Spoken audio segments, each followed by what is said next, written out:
Hello and welcome to Spill the RT. My name is Eamonn Shanahan and I am here with Josh Stein. How you doing, folks? We got a whole shit show of shit to give you this week. I'll tell you that much. A shit show of shit. That's just gross. Way to make this tone from the get-go, Josh. Okay, right. Well, today we have Katrina Tracuma all the way from Latvia joining us, and we are very excited to introduce her to. So let's bring her on. Katrina, come on down. Come on down, girl. Hi, I'm here. I'm queer. I'm colorful. Oh, welcome. And I'm glad you said that. Happy Pride out there. Happy Pride to everybody and to our audiences. We are celebrating Pride here in Europe. Are you doing the same as Josh over there in the States at the moment? Absolutely. You kidding? I'm on the Lower East Side. There's going to be a huge parade all around me for the rest of the day. Every day is a Pride Day in the States. Amazing. Especially Pride weekend, yes. Good. I hope it wasn't as messy as it was in London this weekend. But anyway, oh dear. Hot and sticky. That's all I'm going to say. Hot and sticky. The weather is definitely hot and sticky. Today we have a super show ahead for you guys, for everybody out there listening. Thank you for joining us so far. And remember, please do like, share, subscribe, follow, bring it all to your friends. I just got rid of Katrina there. How rude of me.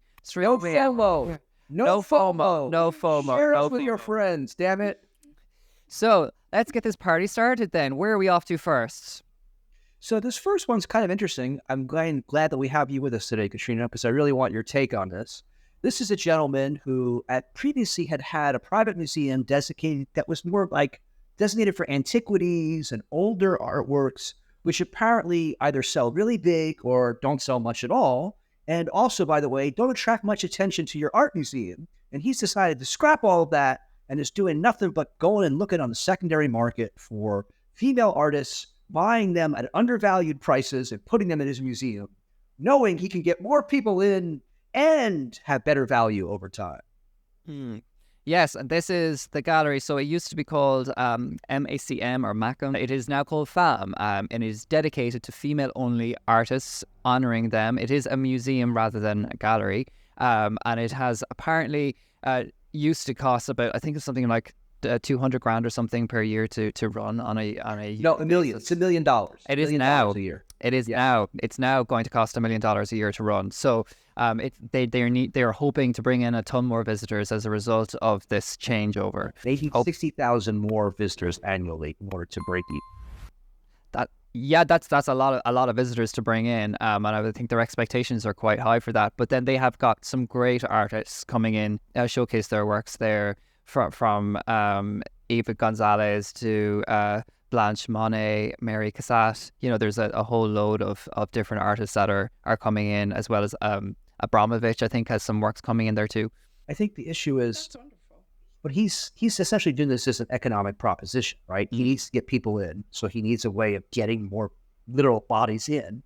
But also, he's hoping that his investments, right? He's selling off the old stuff, taking that money and buying things that he sees as undervalued in the art market. Shockingly enough, guess who's undervalued in the art market? Yeah. Anyone that's got a female name connected to their work. Absolutely. Katrina, this is where you come in. As the resident female this week. Tell us, girl. Well, reparations are definitely necessary. I wouldn't argue against that. My issue, I guess, with this is the commercial aspect, as you mentioned, Josh. I believe for actually making change and promoting equality, you'd have to aim to create some kind of program that is actually helping women that are artists and alive today. So yes, coming in with big names like Marina Abramovich, but Marina Abramovich is not the only, we know from art school graduates that over 70-80% of them are all women. So there has to be some kind of maybe a public program of residencies, really broaden the whole aspect of giving a platform for more female voices now before they're dead, not remembering them once they've passed and being like, well, hey, we're paying attention to this. You're totally right. People. But this is not socially engaged curation, right? This is about how do I get tourist bodies in? How do I pay my bills? And more importantly, how do I invest in the long term at the art commodity space level? All these undervalued artists who over time, their works will rise in value, right? And so he's trying to get in early. And I don't think that there's anything about that in terms of like cultural outreach like you're talking about. It's a private museum. Capitalistic venture, yes. It's a private museum. Like, they're not under obligation to do things to help general culture. They want to pay their bills. It was clearly failing beforehand, you know, and their audience levels had been down at the bottom because, and the article in the Financial Times had really kind of spilled it out. It was about the fact that nobody wants to see antiquities anymore. No one wants to see the old time kind of like little jewelry boxes or kind of like old dolls from some past person in the future in the history of time, and it's like, what the fuck do we want to look at this for? And it is, I think, a very tactical thing to do to make this more promising or more press worthy, essentially. Look, if artists are being encouraged to be more cutthroat, why would we expect museums of any kind, private or public, not to be more cutthroat as well? We all are subject to late capitalism, right? Yes. It's all Mark Fisher's world that we're living in, and so either make up with that or prepared to get squashed. And I don't necessarily disagree that like a private museum shouldn't do this. I just think it's really interesting what's being targeted here is what he knows to be undervalued artists who over time will allow him to add to his personal value and monetary like presence in the world because he's deliberately investing in what he sees to be undervalued artists. He's not trying to promote them. He's not trying to get their values up. He wants to buy them cheap. And then he wants the value to go up later. But the question is, would you go visit still, like you, as a person? Me personally? Yeah. I don't go to museums. I'm an art maker. I didn't grow up going to museums. So no, it's not my way of relaxation is a bar, not going to a museum. But other artists, That's an interesting thing. I think if what you care about is like representation and you want to be able to see the things you care about, then obviously the more, even in private museums like this, the more representation there is versus what was previously available, right? It creates openings for the future. I'm never going to disagree with that. Yeah. But for me personally, I would never go see art to have fun. I would make art to have fun. I think I would go see. I would go see it. Opening a conversation. Yeah. I would go see it. I would go see those artists, and I would go see those artists no matter if they were in a gallery dedicated for female artists or not. But also, I think there's another question as well. Do you think that that he is using this as an opportunity to kind of just get people in? Do you feel used though as a female? Yes. Yeah, I get that spin. I think there is a little bit of an element of, good press and bad press when you're an adult who understands all these concepts of capitalism and trends and everything that they're trying to do. I'm also trying to look at the perspective of the audience of, maybe getting kids and young people in. I believe when I was doing my MFA, one of my tutors questioned me about the lack of female artists and my own personal references. And I was a little bit like taken aback because to me it was about the work, and like there's a certain type of work that I resonate with. So to make the effort specifically to go out and find artists based on their gender, like to me doesn't make sense. But globally, again, reparations, they do make sense. So I think if there is a younger audience as well, like kids, youngsters who are exposed, there's a whole museum of these women that no one's maybe even heard of as much. I think it's a great idea, like culturally as a whole, because not everyone is a master of arts. Not everyone is, going to museums and art galleries as their homework because they are part of the arts culture. Like to me, it's homework to go to shows and to see other stuff because I don't think we can exist in a vacuum. I mean, there's artists who do. There's artists who paint with their backs turned to the world. Like we know this. But to me personally, it's homework. I feel like I'm a baby artist, when you've been doing it for barely like 10 years, you're just like, I don't know, a toddler maybe in the whole grand scheme of things. So possibly at some point, Josh, I'll be somewhere where I'll be like, fuck that, I'm going to a bar. But at the moment, to me, it's important. To each their own. That's the variety and spice of life, right? That is. I'm with you on that too, Katrina. I need the inspiration. And I don't think Dutch courage is my inspiration. So, okay. But speaking of misplaced courage, misplaced courage. A little story kind of came up in the feed quite recently about the Wizard of Oz, and I don't know, do people realize what the Wizard of Oz is? But it's this story about like a tin can and a lion and a witch and a wardrobe, and then there's this lovely little girl called Dorothy who's just lost from all reality, and her slippers are now lost, and are just gone away. And here they are, these wonderful ruby slippers that are stolen, and I'm very sad about this story. Unfortunately, for the people who want to buy them, which is this Dorothy Foundation, they would like to buy them, and they're valued at, I think, $3.5 million. And the FBI have auctioned these off, or they are auctioning them off because they have them since they were stolen. And I suppose my question about this is, why the hell don't they just give them to this gallery if they're going to safeguard them and if they're going to look after them? Why do they have to pay $3.5 million for something that should be just in a place for everybody to see? There's a little more backstory here. Okay. No one ever said that thieves are necessarily the brightest objects on the planet. But this particular individual has got to be one of the dumber people I've come across. Because he thought, since they put $1 million insurance policy on these slippers, that meant there were real rubies on the fucking shoes. So he steals the shoes, realizes they're complete fakes, and then just hands them off to somebody else. Then, right, he gets busted, the shoes get recovered, but guess what? There's like 4 copies of these shoes out there. They're not even unique in any way, shape, or form. It's just that this place, here's the museum that's now concerned because they got ripped off.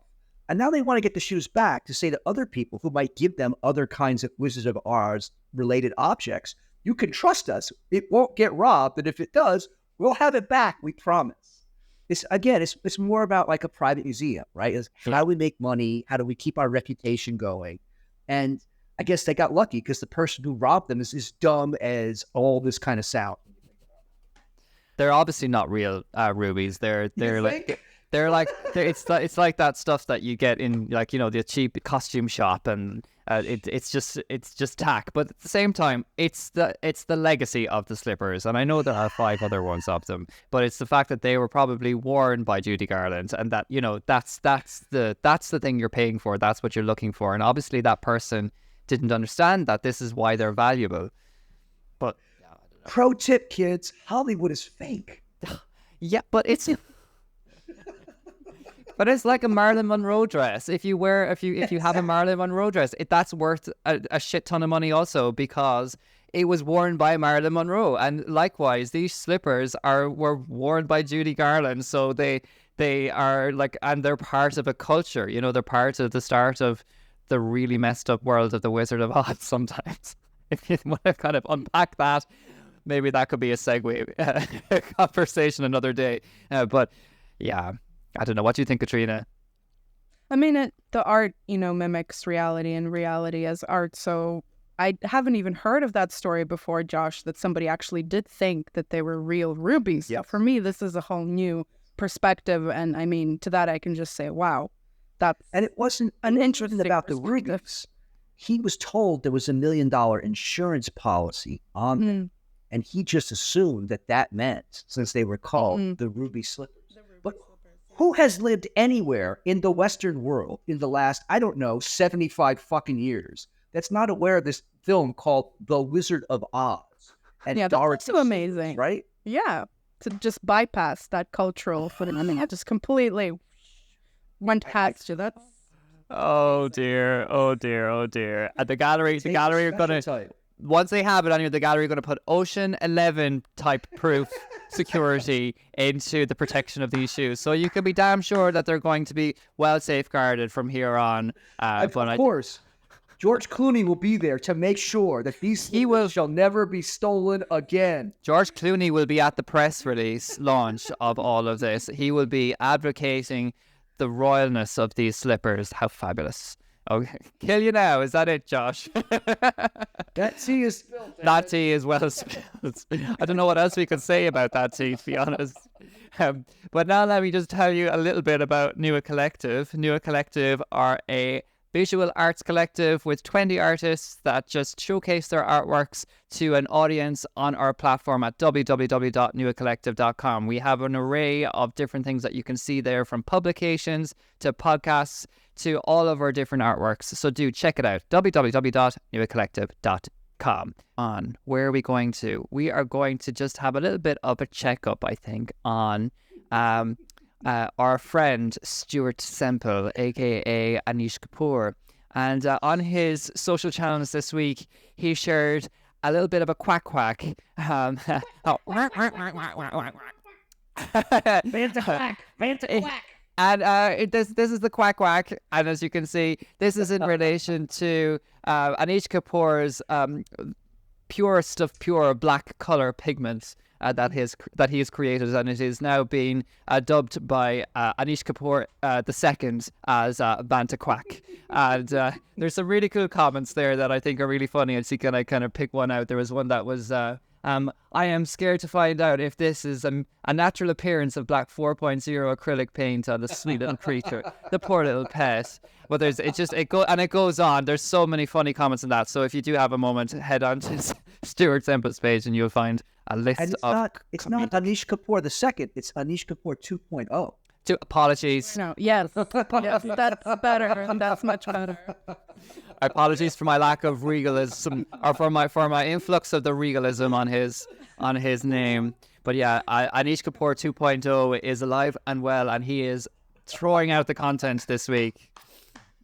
So I love you, Stuart. I gotta love you. Oh Do the God. best, baby. Yeah, you go off there and have a nice cold shower for yourself, Josh. So, meanwhile, elsewhere in the art world, Jonathan Yeo is now moved into his green phase. Dear Lord. Dear Lord. Someone needs to tell this guy monochrome is not the way to go. I'm not monochromatic all the way, but like, I mean, come on. He's really hitting it on the nose with this one, I think. Like, I mean, he's the fields of Attenborough, Mr. David Attenborough, Sir David Attenborough. And here he is in his field of green. There's no butterfly in this one, though.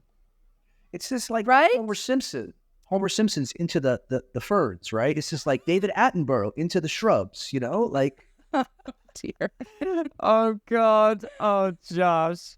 come on. I just call it like I see it, literally. That's what you're looking at. Go ahead, Katrina. Go ahead. No, but I'm probably on the same page with y'all about this because I just can't even look at it. And I don't know, I've tried looking at different image sources for this because part of me is like, well, is it the bad quality, you know, that's uploaded online? Is it if I saw it in real life, I'd feel differently? Because like on ground level, okay, I appreciate that he knows how to paint. Well, that's a given. That's not anything, you know, everybody that does, like, that's just standard. That's just basic. So, okay, he knows how to paint portraits. And then he paints them live from what I've seen. Because at first I also didn't know, because I haven't heard of this artist before the royal portrait and now the David Attenborough portrait. And that's like, okay, that's good. He paints live. But yes, the monochromatic, like I did that in third year on my bachelor's. Like just, that's, you know, it's a basic, like it's not anything. It's just a basic concept of taking I don't know. base color for a piece. I'm hating the hating of the monochromatic. I love the monochromatic. I don't know how I'm getting on board with this now. I don't know. It's 2 against 1, Eamonn. Squint. If you squint at that picture, you can't see the man. It's nothing but green. Squint. Everybody squint and look. You can't find him. That's not a portrait. That's a sketch. Oh dear. Okay, right. Well, And also, where are the animals? You did say, Eamonn, you know, there's no butterfly. Like, it's kind of the irony of making this image of this man who is known for, you know, he has such a global impact for popularizing and exposing culturally, like, the audience to just more nature just because of his interests and him being alive and him participating in a lot of media and television shows and documentaries. Like, that legacy I'm sorry, but it's completely erased. Like, I'll be looking at that. Somebody's That's the green. That's why the green is there. Duh. Come on, Katrina. Get with it. Didn't do documentaries about plants. Like, his whole thing is like animals and zoology. And looking at this portrait 100 years from now, you're going to be like, well, did he enjoy the forest or the swamp? Which one is it? Like, I don't know. I think the problem is that Jonathan Yao did really good in his portraiture classes and failed color theory. And so someone needs to hand him Albert's book and say, hey, look at this for a while. And maybe you'll learn this idea of contrast. It's a key concept. You, me, everybody else, light, dark, green, red at the same time. Same time, not different. Same time. Same time, buddy. You can do this. I know, Jonathan. They work together too. I'm looking forward to seeing what to consult. I'll help you out, buddy. I can't wait to see what the memes are going to be of this, because I'm saying they're going to be swimming in. Stay tuned for the follow-up, folks, because guaranteed we will have more for you. And I can't wait for the next. There's going to be a Homer Simpson. There's going to be a Homer Simpson. Absolutely. Oh God, I am crying. Okay, that tea is spilled. That tea is spilled. I'm sure we'll be filling that cup again, but it's spilled for now. Okay. So again, we're going back into further updates because we've been talking about AI for quite a bit over the last number of weeks, and this is just another AI image that was generated. Well, I've given away the story now, but there was a competition that this photographer put into, which was for AI generated photography or AI generated artworks that were photo based, and as a result of that, this photographer decided to put in an AI-based image that's not AI-based. So it's a real photographer, a real photograph. And this is obviously of a flamingo who's kind of like maybe cleaning out his ass or whatever's happening there. I'm not really sure. I believe it was his stomach, but hey, ass, stomach, what's the difference? I don't know what's correct. I don't know where my ass is or my head. So, sometimes I'm just a bit all over the place. But this image here, this AI image, was not AI at all, and it was disqualified from the contest. And yeah, go on, guys. What is your response? Well, in fairness, the photographer said, look, I put this in precisely because I wanted to point out the fact that this is not cool, because obviously you can do all kinds of things just by actually looking at nature as opposed to waiting for the computer to come and do it for you. And in fairness, the organizers of the competitions said, look, we totally support you. We understand that real photographers, this was about showcasing AI as an art form. And like, okay, whatever. But I also think that I would have kept it in because it kind of proves the point, right? It literally is the barometer setting of what we say. Here's what a human can do. And now we're saying, well, let's not pay attention to that. Let's just see what the computer can do by itself. Yeah. I mean, the artwork or the photograph came third in the competition. So it was first. Oh, it was third. I thought it was third. Came first. I'm sure it came first. Yeah. Oh well, it doesn't matter. They kicked it out either way. I mean, yeah, they didn't want it to, but only until he said it. Yeah. Regardless, like, I personally still feel vindicated by this. Like, he made his point. He entered the competition. He got the third place, and obviously if he wouldn't have made the statement that this is, in fact, a photograph, then, the whole spiel wouldn't have worked. So I don't think it makes much of a difference, like him being kicked out of the competition, because there's all this press and attention to his work and on his website now. Like, it worked. And as somebody who's also concerned about the usage of AI, like, I just see it all around me these days. And people in my own life, and like, I am just horrified. I feel personally vindicated that this happened. I was like, yay, that's a small win for the artistic creative community. Because I feel like a lot of people forget, it's what you said, Josh, like, about going out into the world and seeing the things. It's not just about the product, which I understand is a good reasoning if you're a company or marketing, the whole use of AI as a tool to create a product, to create some kind of output, to create a thing. But in art, in fine art, it is so much about the process. It is about the struggle. Of course, maybe typing in a few words and creating a mock-up visually of some concept is easier, but let's not forget about the impact on the environment. So it's also easier on who? On your own personal brain, not on the effect that it has on the planet. But it is about the struggle. And this person, he struggled. He went out into the field, used his camera, patience, skills, and captured this fantastic image. So a win is a win. Well, I think you're right? I mean, growth is about the ability to try different things and see what happens, not predetermining ahead of time. And certainly the only thing that gets gained is like your ability to work with AI prompts or something. Like, good for you. Congratulations. Mm-hmm. That's not really growing in a way that it's really about you in concert with your medium, you in concert with the art that you're trying to make happen. And some people would say, well, it's just like EDM. I don't need to know how to play any any instruments or actually have musical theory.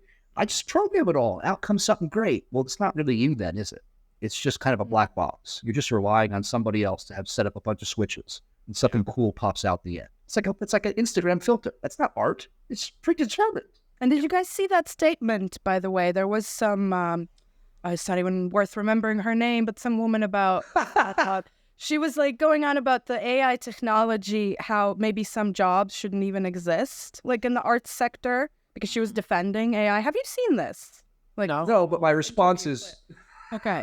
Well, we're going to talk about this later in the group chat, but essentially, yeah, there is some high up AI woman who was on an interview saying that, well, the interviewer was asking her, well, how do you feel about all these people losing their jobs? I mean, look at photography, look at Photoshop. It's so easy now to edit images, and people took years to learn it, and it's a craft, and any art aspect thing. And her response was, well, maybe some careers shouldn't exist in the art world. So the art community is just like flabbergasted with that statement, because maybe her job shouldn't exist. Like, well, all her job is to bitch about other people's jobs. So her job is dismissive as it is. So bye bye. Especially when it's taken, AI wouldn't exist without all the input of humanity beforehand. You know what I mean? If there was no tool from it to take, it would not have, there'd be nothing. Like, it's how the creation of the universe, we wouldn't be here if the initial thing wouldn't have happened. So to shit on that's just, girl. That statement was probably generated by ChatGPT anyway, so, that's probably just how that is. So that artificial tea has now been spilled. That artificial tea is gone. It has been removed. Katrina, we are going to talk more about you now, because, you're very interesting, and I think your work is very cool, and I think the world needs to know more about it, and we feel that it's time for you to share it. So there was this little performance piece that you were working on quite recently, and we have a little bit of a video material from it, but first I'm going to just show everybody a still of that work first. You want to talk just a bit about this still first? Sure. The image that you actually see is the very end of the performance piece. It's kind of my walk of shame back into the museum. It wasn't even kind of like part of the work, but it was just a beautiful shot as it was happening as the sun was setting. And the whole thing lasted, I think, a little over an hour, like an hour 15. It's always really hard to gauge with performance because I lose complete sense of time and space. The work that I make isn't very much rehearsed as a play, where I'm certain about how long a certain element will take. It is also very much based on audience interaction. So it was approximately like over an hour long. So by the time we got back, it was like an hour and a half. And yeah, this was my homage to kind of my persona as trash queen.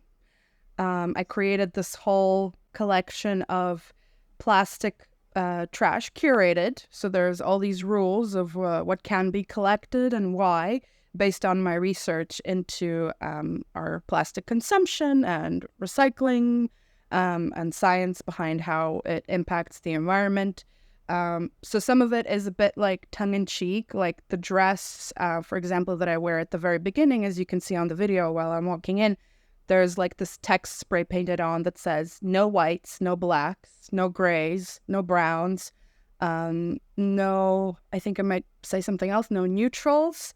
And at first, people might read that and be like, oh, what is this about? Is this like about humanity? And in a way it is. Like, there's a lot of input into this piece. There's like the female and the male signs at the very front of the dress, which is also a commentary on just gender differences in our everyday reality. but it all melts in this huge conglomerate melting pot of absorption by plastic trash, which is like everywhere. So this like persona of this royal highness is very much made out of just our everyday discarded garbage that we produce so much. It's incredibly stunning work, and it's very cool.